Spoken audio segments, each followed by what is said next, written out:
Friends, हम कुछ काम करते हैं खुद के लिए, लेकिन हम भूल जाते हैं कि उससे किसी को क्या नुकसान हो सकता है और क्या फायदा। दोस्तों, आज ये बात करने की इसलिए जरूरत आन पड़ी है क्योंकि मकर संक्रांति जो आ गई है। हम उस दिन खुशी मनाते हैं, पतंगबाजी करते हैं, लेकिन हम भूल जाते हैं कि हम किसी के जीने का हक भी छीन रहे हैं। दोस्तों, मैं बात कर रहा हूं आपकी कुशलता और प्रसन्नता के साथ इस त्योहार को मनाने के पीछे, और साथ ही यदि हम किसी चाइनीज मांझे का या कोई यूज करते हैं कांच से बने, या कोई स्ट्रिंग जो स्टील वाली है हम धागा काम में लेते हैं, तो उससे पक्षियों, बेजुबान जानवरों की जान पर बन आती है। तो दोस्तों, आइए हम बात करते हैं मकर संक्रांति पर्व की और जानते हैं उनको बचाया कैसे जा सकता है और हमें क्या करना चाहिए जिससे कि हम इस त्योहार को खुद के लिए ही नहीं, पूरे विश्व के लिए एक प्रसन्नता का त्योहार, एक खुशहाली का त्योहार बना पाए।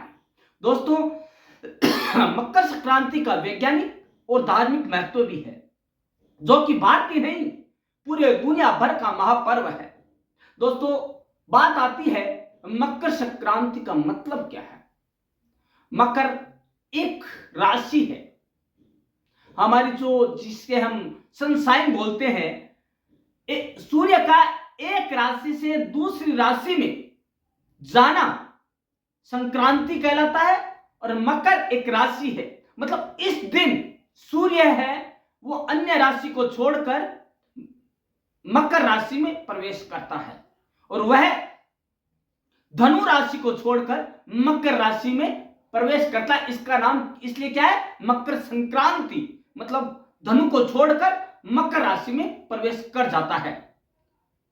यह होता मकर संक्रांति। लेकिन हम बात करते हैं दोस्तों कि कहां मनाया जाता है, किन नामों से पुकारा जाता है इसको, और क्या है ये। दोस्तों, मकर संक्रांति है, यह भारतीय पंचांग पद्धति की समस्त तिथियां चंद्रमा की गति को आधार मानकर निर्धारित की जाती है, किंतु मकर संक्रांति को सूर्य की गति से निर्धारित किया जाता है।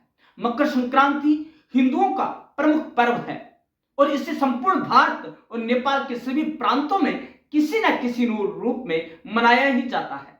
दोस्तों, उत्तर भारत में इस पर्व को मकर संक्रांति कहते हैं, पंजाब में लोहड़ी, गढ़वाल में खिचड़ी संक्रांति, गुजरात में उत्तरायण, तमिलनाडु में पोंगल, जबकि कर्नाटक, केरल और आंध्र प्रदेश में इसे केवल संक्रांति के नाम से जाना जाता है। दोस्तों, बात आती है मकर संक्रांति का ज्योतिषीय और वैज्ञानिक महत्व क्या है यह जानने की। दोस्तों, सामान्यतया सूर्य सभी राशियों को प्रभावित करते हैं, किंतु कर्क और मकर राशियों में सूर्य का जो प्रवेश है वह अत्यंत महत्वपूर्ण माना जाता है। यह प्रवेश अथवा संक्रमण क्रिया 6 माह के अंतराल पर होती है। सर्वविदित है कि पृथ्वी की धुरी 23.5 अंश झुकी हुई होने के कारण सूर्य 6 माह पृथ्वी के उत्तरी गोलार्ध में और शेष 6 माह दक्षिणी गोलार्ध के निकट होता है। मकर संक्रांति से पहले सूर्य दक्षिणी गोलार्ध के निकट होता है, अर्थात उत्तरी गोलार्ध में अपेक्षाकृत दूर होता है, जिससे उत्तरी गोलार्ध में रातें बड़ी और दिन छोटे होते हैं तथा सर्दी का मौसम होता है। किंतु मकर संक्रांति से सूर्य उत्तरी गोलार्ध की ओर आना शुरू हो जाता है, अतः इस दिन से उत्तरी गोलार्ध में रातें छोटी और दिन बड़े होने लगते हैं तथा सर्दी की ठिठुरन भी कम होने लगती है। अतः मकर संक्रांति अंधकार की कमी और प्रकाश की वृद्धि की शुरुआत है। दोस्तों, दरअसल समस्त जीवधारी पशु, पक्षी, पेड़ पौधे प्रकाश चाहते हैं। संसार सुसुप्ति से जागृति की ओर अग्रसर होता है। प्रकाश अधिक होने से प्राणियों की चेतनता और कार्य शक्ति में वृद्धि होती है, और प्रकाश ज्ञान का प्रतीक है और अंधकार अज्ञान का है। दोस्तों, ध्यान देने योग्य है बात है कि विश्व की 90% आबादी पृथ्वी के उत्तरी गोलार्ध में ही निवास करती है। अतः मकर संक्रांति न केवल भारत के लिए बल्कि लगभग पूरी मानव जाति के लिए उल्लास का दिन है। दोस्तों, संपूर्ण विश्व के सभी उत्सवों में संभवतः मकर संक्रांति एकमात्र उत्सव है जो किसी स्थानीय परंपरा, मान्यता, विश्वास या किसी विशेष स्थानीय घटना से संबंधित नहीं है दोस्तों, बल्कि एक खगोलीय घटना, विश्व की भूगोल और विश्व कल्याण की भावना पर आधारित है और संपूर्ण मानवता को आनंद देने वाला है। संपूर्ण मानवता मतलब 90% आबादी जो उत्तरी गोलार्ध में निवास करती है। दोस्तों कहते हैं कि प्राचीन भारत में भूमध्य रेखा से ऊपर यानी उत्तरी गोलार्ध को भूलोक और भूमध्य रेखा के नीचे यानी दक्षिणी गोलार्ध को पाताल लोक माना जाता था। अतः मकर संक्रांति एक ऐसी खगोलीय घटना है जो संपूर्ण भूलोक में नव स्फूर्ति और आनंद का संचार करती है। मकर संक्रांति न केवल भारत राष्ट्र का बल्कि संपूर्ण मानवता का उत्सव है। यद्यपि मकर संक्रांति संपूर्ण मानवता के उल्लास का पर्व है, पर इसका उत्सव केवल हिंदू समाज मनाता है, क्योंकि विश्व बंधुत्व, विश्व कल्याण और सर्वे भवन्तु सुखिनः की उदात्त भावना केवल भारतीय संस्कृति में ही देखने को मिलती है। दोस्तों आज हम जानेंगे इस वीडियो में कि मकर संक्रांति की पौराणिक मान्यताएं क्या है। दोस्तों ऐसी मान्यता है कि इस दिन भगवान भास्कर अपने पुत्र शनि से मिलने स्वयं उसके घर जाते हैं। चूंकि शनिदेव मकर राशि के स्वामी हैं, अतः इस दिन को मकर संक्रांति के नाम से भी जाना जाता है। और शास्त्रों की माने तो देवताओं के दिन की गणना इस दिन से प्रारंभ होती है। सूर्य जब दक्षिणायन में रहते हैं तो उस अवधि को देवताओं की रात्रि और उत्तरायण के 6 माह को दिन कहा जाता है। दोस्तों दक्षिणायन को नकारात्मकता का प्रतीक माना जाता है और उत्तरायण को सकारात्मक का प्रतीक माना जाता है। भगवत गीता के अध्याय 8 में भगवान श्री कृष्ण कहते हैं कि उत्तरायण के 6 माह में देह त्याग करने वाले ब्रह्म गति को प्राप्त होते हैं, जबकि दक्षिणायन के 6 माह में देह त्याग करने वाले संसार में वापस आकर जन्म मृत्यु को प्राप्त होते हैं। और यही कारण था कि भीष्म पितामह महाभारत युद्ध समाप्ति के बाद मकर संक्रांति की प्रतीक्षा में अपने प्राणों को रोके रखे और अपार वेदना सहकर भी शेष शैया पर लेटे रहे। मान्यता यह भी है कि इस दिन यशोदा ने श्री कृष्ण को प्राप्त करने के लिए व्रत किया था। कहा जाता है कि मकर संक्रांति के दिन ही गंगा जी भगीरथ के पीछे पीछे चलकर कपिल मुनि के आश्रम से होकर सागर में जा मिली थी और भगीरथ के पूर्वज महाराज सागर के पुत्रों को मुक्ति प्रदान की थी। इसलिए आज के दिन बंगाल में गंगा सागर तीर्थ में कपिल मुनि के आश्रम पर एक विशाल मेला लगता है, जिसके बारे में मान्यता है कि सारे तीर्थ बार बार गंगा सागर एक बार। कहा जाता है कि यदि गंगा सागर का तीर्थ आपने एक बार कर लिया तो वह हजारों तीर्थ होते हैं। दोस्तों तीर्थराज प्रयाग में लगने वाले कुंभ और माघी मेले का पहला स्नान भी इस दिन होता है। प्रयागराज में 1 माह तक चलने वाले कुंभ मेले में सारे भारत और विदेशों तक से लाखों करोड़ों हिंदू पहुंचते और आध्यात्मिकता के इस केंद्र को अपनी चेतना का और अपने एकता का केंद्र बनाने के लिए परिचालित होते हैं। तीर्थराज प्रयाग का कुंभ विश्व का सबसे बड़ा धार्मिक आयोजन कहा जाता है। दोस्तों अब बात आती है कि भारत में मकर संक्रांति का महत्व क्या है। दोस्तों मकर संक्रांति के दिन गंगा स्नान, सूर्योपासना और तीर्थ स्थलों पर स्नान दान विशेष पुण्यकारी होता है। ऐसी धारणा है कि इस अवसर पर दिया गया दान 100 गुना बढ़कर पुनः प्राप्त होता है। दोस्तों मकर संक्रांति के अवसर पर गंगा स्नान और गंगा तट पर दान को भी अधिक शुभ माना गया है। इस पर्व पर तीर्थराज प्रयाग और गंगा सागर में स्नान को महास्नान की संज्ञा दी गई है। मकर संक्रांति के दिन तिल का बहुत महत्व है। कहते हैं कि तिल मिश्रित जल से स्नान, तिल के तेल द्वारा शरीर में मालिश, तिल से यज्ञ में आहुति, तिल मिश्रित जल का पान, तिल का भोजन, इनके प्रयोग से मकर संक्रांति का पुण्य फल होता है और पाप नष्ट हो जाते हैं। कहा जाता है कि आयुर्वेद में तिल को कफनाशक, पुष्टिवर्धक और तीव्र असरकारक औषधि के रूप में माना जाता है। यह स्वभाव से गर्म होता है, इसलिए इसे सर्दियों में मिठाई के रूप में खाया जाता है। तो देखिए साइंटिफिक रीजन भी मिल गया है आपको। गज्जक, रेवड़ियां और लड्डू शीत ऋतु में उष्मा प्रदान करते हैं। मकर संक्रांति को अनेक स्थानों पर पतंग महोत्सव के रूप में मनाया जाता है। प्राचीन भारतीय साहित्य में भी पतंग उड़ाने का उल्लेख मिलता है। रामचरितमानस के बाल कांड में श्री राम के पतंग उड़ाने का वर्णन है। राम राम एक दिन चंग उड़ाई, राम एक दिन चंग उड़ाई, इंद्रलोक में पहुंची जाए। दोस्तों बड़ा ही रोचक प्रसंग है। पंपापुर से हनुमान जी को बुलवाया गया था, तो हनुमान जी बाद में जब वे आए तब मकर संक्रांति का पर्व था।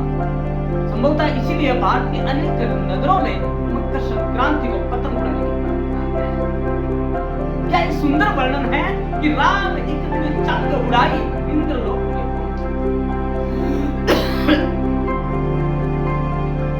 यह समय सर्दी का होता है और इस मौसम में सुबह का सूर्य का प्रकाश जो है शरीर के लिए स्वास्थ्यवर्धक और त्वचा व हड्डियों के लिए अत्यंत लाभदायक होता है। पतंग उड़ाने का एक उद्देश्य कुछ घंटे सूर्य के प्रकाश में बिताना भी होता है। दोस्तों अलग अलग राज्यों में मकर संक्रांति मनाई जाती है। जैसा कि हमने बताया कि देश के अलग अलग राज्यों में अलग अलग नाम से इसे जाना जाता है। हरियाणा और पंजाब में इसे लोहड़ी के रूप में एक दिन पूर्व 13 जनवरी को मनाया जाता है। इस दिन अंधेरा होते ही आग जलाकर अपने देव की पूजा करते हुए तिल, गुड़, चावल और भुने हुए रोटी की आहुति दी जाती है। सामग्री को तिल जोड़ कर इस अवसर पर लोग मूंगफली, तिल की बनी हुई गज्जक और रेवड़ियां आपस में बांटकर खुशियां मनाते हैं। गाँव में घर घर जाकर लोग गीत गाकर लोहड़ी मांगती है। नई बहू और नवजात बच्चे के लिए लोहड़ी का विशेष हम बात करें राजस्थान की, तो राजस्थान का गुजरात में एक दिन पतंग उड़ाने की परंपरा है। अहमदाबाद में गुजरात पर्यटन विभाग द्वारा राष्ट्रीय पतंग उत्सव का आयोजन किया जाता है। इस पर्व पर सुहागन महिलाएं अपनी सास को वायना देकर कुछ वस्तु देकर आशीर्वाद प्राप्त करती है। साथ ही महिलाएं किसी भी सौभाग्य सूचक वस्तु का 14 की संख्या में पूजन और संकल्प कर 14 ब्राह्मणों को दान देती है। इसके अलावा उत्तर प्रदेश में यह मुख्य रूप से दान का पर्व है। इलाहाबाद में गंगा, यमुना और सरस्वती की त्रिवेणी, चूंकि अब सरस्वती नहीं है, पर प्रत्येक वर्ष एक महत्वपूर्ण मेला लगता है जिसकी शुरुआत मकर संक्रांति से होती है। दोस्तों संक्रांति के दिन स्नान के बाद दान देने की परंपरा है तथा इस दिन खिचड़ी खाने और खिचड़ी दान देने का भी अत्यधिक महत्व होता है। दोस्तों गोरखपुर में मकर संक्रांति का बहुत अधिक महत्व है। दोस्तों गोरखपुर के गोरखनाथ मंदिर में मकर संक्रांति के पर्व पर खिचड़ी चढ़ाने तड़के से जन सैलाब उमड़ जाता है। मकर संक्रांति के महापर्व पर लाखों श्रद्धालु गोरखनाथ मंदिर में गुरु गोरखनाथ को खिचड़ी तो चावल दाल से बनी हुई चढ़ाकर अपनी श्रद्धा और आस्था का निवेदन करते हैं। खिचड़ी चढ़ाने के पहले मंदिर में तड़के 3 बजे से 4 बजे तक श्रीनाथ जी की विशेष पूजा आरती होती है। इसके बाद महाप्रसाद से गुरु गोरखनाथ को भोग लगाया जाता है। इसके बाद भारत राष्ट्र के सुख समृद्धि की कामना के साथ मंदिर की ओर से शिवावतार बाबा गोरखनाथ को खिचड़ी चढ़ाई जाती है। इसके बाद पहली खिचड़ी नेपाल राज परिवार की ओर से श्रीनाथ जी को अर्पित की जाती है। 4 बजते ही मंदिर के कपाट श्रद्धालुओं के लिए खोलते हैं। अब बात आती है बिहार और बंगाल की। दोस्तों बिहार से मकर संक्रांति को खिचड़ी के नाम से जाना जाता है। इस दिन उड़द, चावल, तिल, चिवड़ा, गोड़, स्वर्ण, ऊनी वस्त्र, कंबल आदि दान करने का विशेष महत्व है। बंगाल में इस पर्व पर गंगा सागर में प्रतिवर्ष विशाल मेला होता है। दोस्तों असम में जो मकर संक्रांति अलग ही होता है। असम में मकर संक्रांति को माघ बिहू अथवा भोगाली बिहू के नाम से जाना जाता है। इसका पहला दिन उरुका कहलाता है। रात्रि में स्वामी भोज होता है। इसमें नए अन्न का प्रयोग करते हुए तिल पीठा बनाते हैं। मुंजी और रसों को आयोजित किए जाते हैं। लोग गीतों और लोग घूम रहे हैं। ऐसे में महाराष्ट्र कैसे भूल सकते हैं। दोस्तों महाराष्ट्र में तिल गुड़ या आड़ी गोड़ बोला अर्थात तिल गुड़ लो और मीठा मीठा बोलो, इस नाम से भी जाना जाता है मकर संक्रांति को महाराष्ट्र में। दोस्तों आंध्र प्रदेश में इस दिन चावल के आटे से आंगन में मग्गू की रचना की जाती है और उसके पास बैठकर कन्याएं गीत गाती है। अगले दिन मोहल्ले में अलाव जलाकर लोग एकत्र होकर लोक गीत और नृत्य करते हैं।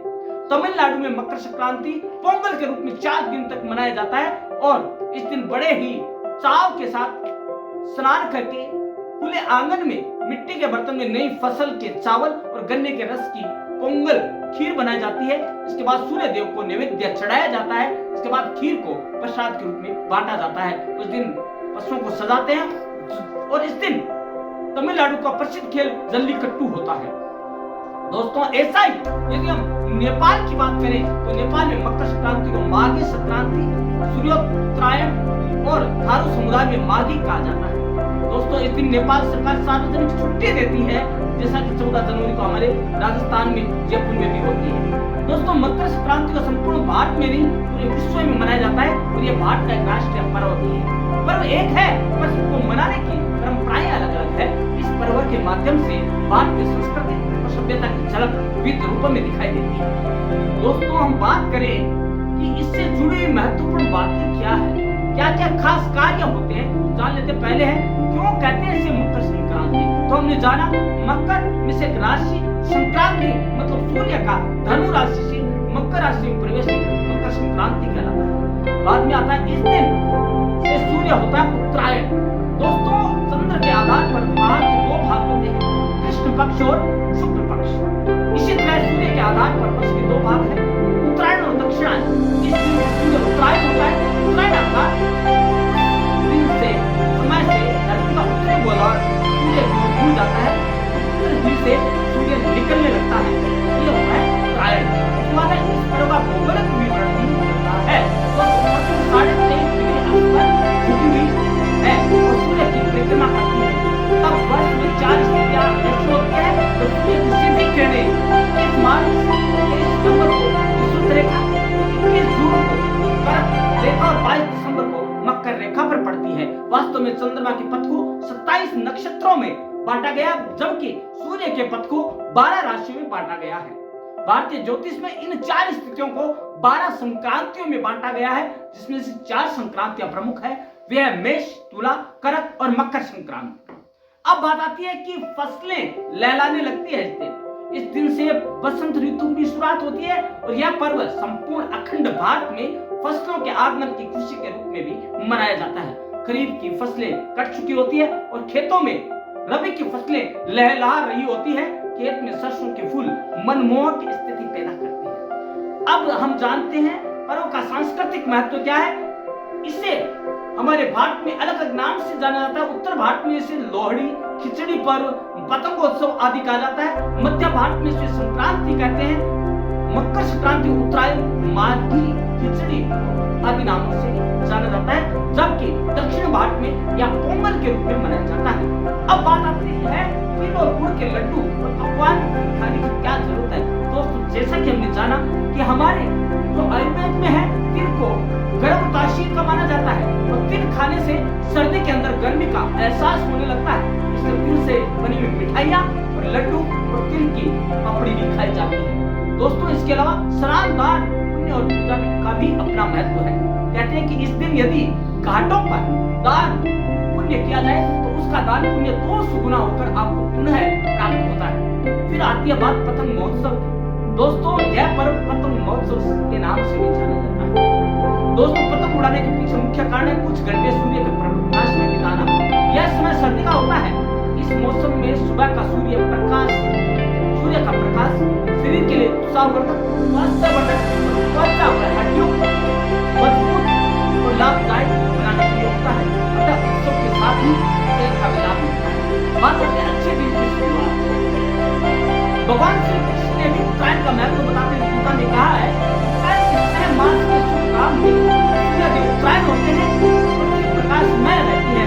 इस प्रकाश में शरीर का परित्याग करने से व्यक्ति का पुनर्जन्म नहीं होता, ऐसे लोग ब्रह्मा प्राप्त होते हैं। ये कारण था कि जिस पिता मैंने शरीर तब तक नहीं त्यागा था जब तक कि सूर्य उत्तरायण नहीं हो गया। अब है ऐतिहासिक तथ्य क्या है। हम जो ऐतिहासिक तथ्य है उसे हम जान लेते हैं। पहला तो है कि इस दिन मकर संक्रांति से देवता का दिन आरंभ होता है और शुभ कार्य शुरू हो जाते हैं, जो कि आषाढ़ मास तक रहता है। और मकर संक्रांति के दिन ही गंगा जी भगीरथ के पीछे पीछे चलकर कपिल मुनि के आश्रम से होती हुई सागर में जाकर मिली थी और महाराज भगीरथ ने अपने पूर्वजों के लिए इस दिन तर्पण किया था। इसलिए मकर संक्रांति पर गंगा सागर में मेला भरता है। लेकिन जाते जाते दोस्तों हमें आपसे एक गुजारिश करना चाहेंगे, एक प्रार्थना आपसे निवेदन जरूर करना चाहेंगे कि इस दिन हम पतंगोत्सव मनाते हैं, बहुत अच्छी बात है, खुशियां मनाते हैं, धूप का सेवन करते हैं, बहुत अच्छी बात है। लेकिन हम हमारे उत्साह के लिए, हम एक पतंगबाजी की प्रतिस्पर्धा के बीच में हम ये भूल जाते हैं कि वो बेजुबान जानवर भी आसमान की ऊंचाइयों में उड़ना चाहते हैं, वो स्वतंत्र होकर उड़ना चाहते हैं। लेकिन हम करते क्या है? चाइनीज मांझा जिस पर रोक लगाई हुई, हम छोटे छोटे उसका यूज करके उनके जीवन पर बनाते हैं, हम उनका जीवन छीन लेते हैं। दोस्तों, यदि हमें जीवन देने का अधिकार नहीं है तो हमें जीवन लेने का अधिकार नहीं है। कई बेजुबान जानवर अपनी जान खो देते हैं, जान से हाथ धो डालते हैं। दोस्तों, हम इतने तो गए गुजरे नहीं है कि हम बेजुबानों की जान छीन लें। वो बोल नहीं सकते तो क्या इसका मतलब ये नहीं है कि वो सहन करना जानते हैं? दोस्तों, एक हल्का सा यूज चाइनीज मांझे का उनकी जान जोखिम में डाल सकता है। और दोस्तों, हम हंसते रहते हैं कि वाह हमारा मांझा कितना तेज है, लेकिन दोस्तों उनकी जो जीवन लीला खत्म हो गई, समाप्त हो गई, उसका खामियाजा कौन भुगतेगा? दोस्तों, आपसे एक बात सुना निवेदन है कि आप खुशियां बनाएं, लेकिन उन परिंदों को भी खुशियों में शामिल करें, और वो तभी हो पाएगा जब आप उनकी जान। दोस्तों, आइए हम प्रण करते हैं कि यदि इस दिन कोई भी परिंदा कहीं भी हमें घायल होता तो हम उन्हें प्राथमिक साथ देकर पहुंचाएंगे और कोशिश करेंगे कि हम हमारे आसपास चाइनीज मांझे का उपयोग नहीं करने देंगे। तभी तो दोस्तों दान पुण्य का फल मिलेगा। हम एक तरफ तो दान पुण्य करते हैं और दूसरी ओर अपनी खुशी के आगे बेजुबानों की जान ले लें। ये कहां का न्याय है? बताइएगा दोस्तों, पतंगोत्सव की आपको एक बार फिर से हार्दिक शुभकामनाएं। और जो आपका मकर संक्रांति है पर्व आपके लिए बेहद ढेरों खुशियां लेकर आए, इसी कामना के साथ हम कल मिलते हैं पुनः एक बार फिर एक नया टॉपिक और एक नए समय पर और इसी मंच पर। तब तक के लिए देखते रहेगा परम क्लासिक चैनल और जानते रहिएगा कि मकर संक्रांति पर्व का क्या महत्व है और इस दिन हम आपसे क्यों निवेदन करते हैं बेजुबान जानवरों को बचाने की। धन्यवाद।